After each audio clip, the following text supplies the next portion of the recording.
हरे कृष्णा, राधे राधे। ओही अष्टमी की पूजा प्रदोष काल में की जाती है। इस दौरान चौकी पर लाल वस्त्र या पीला वस्त्र बिछाकर माता ओही की तस्वीर स्थापित की जाती है। उसके बाद जल से छिड़काव, दीप प्रज्वलित करें और मंत्र उच्चारण के साथ पूजा अर्चना संपन्न होती है। यह व्रत अपने संतान के लिए, उनके लंबी उम्र, दीर्घायु, स्वास्थ्य के लिए कामना के लिए यह व्रत अपने बच्चे के लिए रखी जाती। ओही अष्टमी सनातन परंपरा के कार्तिक मास की अष्टमी तिथि को रखने जाने वाले ओही अष्टमी व्रत अत्यंत शुभ और फलदायक माना गया है। धार्मिक मान्यता है कि जो माताएं इस व्रत को पूरी विधि विधान से और श्रद्धा से करती है, उन्हें संतान की दीर्घायु, उत्तम स्वास्थ्य और समुद्र की का आशीर्वाद प्राप्त होता है। इस दिन महिलाएं माता ओहे की पूजा अर्चना करने अपने बच्चे की रक्षा और सुख समृद्धि की कामना करती। ऐसे में ओहे जानते हैं कि इस साल ओहे अष्टमी व्रत कब है, पूजा की सही विधि क्या है। सही जानिए शुभ मुहूर्त और इसके धार्मिक महत्व क्या है। चलिए पूजा शुरू करते हैं। दोस्तों, सबसे पहले जान लेते हैं कि मिट्टी के कलश आपको एक नए लेना है। और ये पहले से जब करवा चौथ करते हैं तो ये एक करवा रहती है, इसमें हम भरेंगे जल। और जो नए कोरे कलश है उसमें भरेंगे अनाज। कोई भी अनाज ले लीजिए, गेहूं, चावल, कोई भी अनाज ले सकते हैं। तो यहाँ जो है नए कोरे कलश है तो इसमें हम मौली बांध लेंगे इस तरह से। इसमें मौली नहीं बांधी है तो इसमें मौली बांध लेंगे। और करवा में जो है मौली पहले से बांधी है तो उसमें हम नहीं बांधेंगे। इसमें कोई भी अनाज भरेंगे, गेहूं या चावल, तो इसमें हम गेहूं भरेंगे। और एक जो करवा है उसमें हम जल भरेंगे। तो आपको इस व्रत को करने के लिए ओही की एक कैलेंडर या तो फोटो, कोई भी चित्र लेकर जो है एक चौकी लगा ले, लाल या पीले वस्त्र बिछा ले। थोड़ी सी गेहूं या चावल के आसन देने के बाद ही जो है वही माता की कैलेंडर या फोटो विराजमान करेंगे। और कलश के नीचे थोड़ी सी चावल या गेहूं रख देंगे। तो यहाँ पर जो है ना हमें भरनी है गेहूं या चावल, कण तक भरनी है। और ये अनाज से ही भरी जाती है। जो नए वाला कलश लेकर आए इसमें कोई भी अनाज भरें। उसके बाद जो ये करवे है इसमें हम जल भरेंगे, शुद्ध जल ले लेंगे और इसी के ऊपर हम रखेंगे। तो इस तरह से हम रख लेंगे।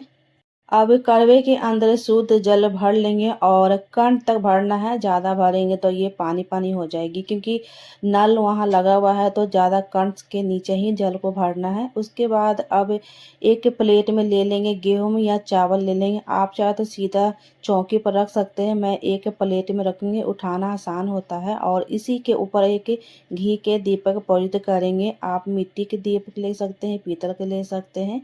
तो दीपक को सब प्रथम जो है हम प्रज्वलित कर लेंगे। अब हाथ में एक फूल ले लेंगे और संकल्प लेंगे, वही माता की व्रत की संकल्प लेने की, अपने बच्चे की दीर्घायु, लंबी उम्र की स्वास्थ्य के लिए कामना करते हुए संकल्प लें इस व्रत के लिए। और ये फूल को माता के सामने छोड़ देंगे।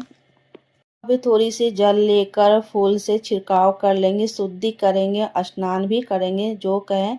तो यहाँ शुद्धि कर लेंगे कलश के ऊपर और माता के ऊपर। और यहाँ पर अब मौली वस्त्र का लावा अर्पित कर देंगे, क्योंकि हमारे फोटो में भगवान गणेश जी का चित्रपट भी बना हुआ है। तो भगवान गणेश जी को मौली वस्त्र अर्पित कर देंगे, माता को चुन्नी अर्पित कर देंगे। जो नवरात्रा में चुन्नी लाते हैं वही चुन्नी को माता को अर्पित कर देंगे। मौली वस्त्र में जो है यहाँ पर गणेश भगवान को अर्पित कर देंगे। अब जितने भी फोटो में, तस्वीर में भगवान बने हुए हैं, जैसे कि सूर्य नारायण है, गणपति महाराज है, माता है, और सभी पर हम चित्रपट पर लगा देंगे। गौ माता है और गणेश जी हैं, सभी पर हम रोरी की तिलक लगा देंगे।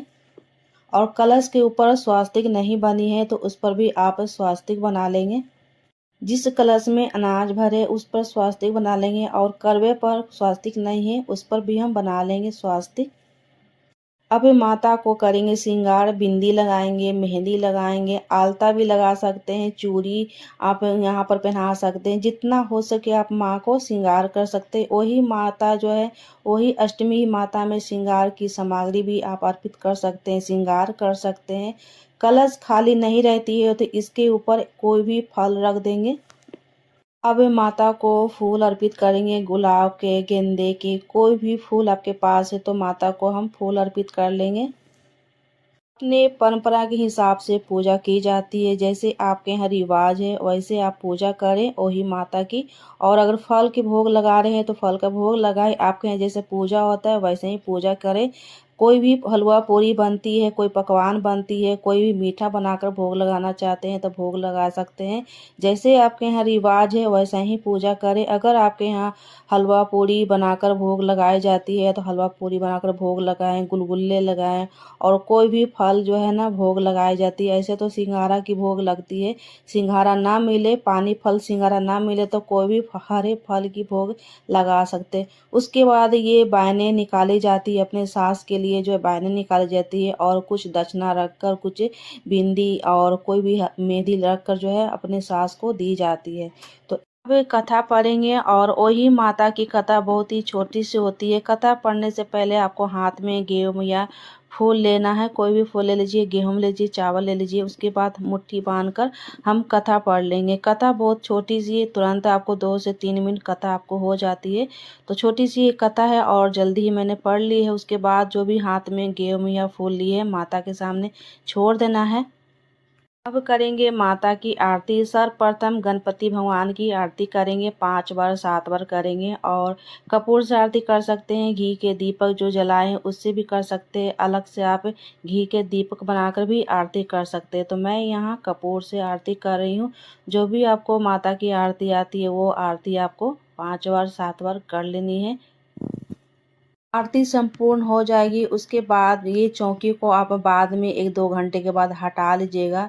ये पूजा आपके शाम के समय की जाती है। और 3 बार जो है औंच लेंगे। और कभी भी जब आपकी सास आए, सास कहीं दूर है तो उनके नाम से ये बायने निकाल कर रख दीजिए। जब आएंगे उन्हें दे दीजिएगा।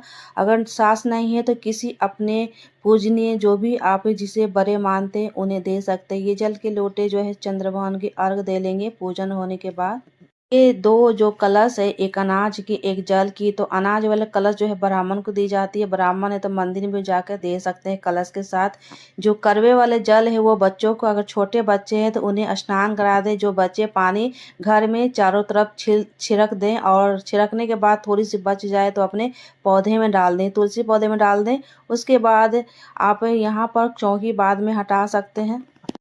वही अष्टमी का व्रत करवा चौथ की ही तरह कठिन और महत्वपूर्ण माना जाता है। इस दिन विवाहित महिलाएं अपने संतान की दीर्घायु और परिवार की सुख समृद्धि के लिए निर्जल व्रत रखती है। शाम के समय विधिवत पूजा और बाद में चंद्रमा और अर्घ दी जाती है। व्रत पूरा होने के बाद वही अष्टमी की पूजा प्रदोष काल में की जाती है। इस दौरान चौकी पर जैसे कि लाल वस्त्र मैंने बिछाकर पूजा की है, वैसा ही जो है शाम के समय जो है इनकी पूजा की जाती। अपने बच्चे की लंबी उम्र, स्वास्थ्य के लिए, दीर्घायु के लिए उनकी कामना करते हुए ये पूजा को जो है संकल्प लेकर ही की जाती है। जैसे हम करवा चौथ की व्रत करते हैं वैसे ही इसे भी पूजा की जाती है। अपने बच्चे के लिए जैसे पति के लिए करते हैं वैसे ही बच्चे के लिए व्रत को की जाती है। बिल्कुल निर्जल व्रत की जाती है। शाम के समय सूर्य चंद्र निकलने के बाद जो है पूजन कंप्लीट करते हैं और पारण करते हैं।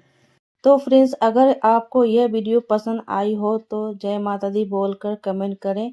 और सबको अष्टमी की हार्दिक शुभकामनाएं। हरे कृष्णा, राधे राधे।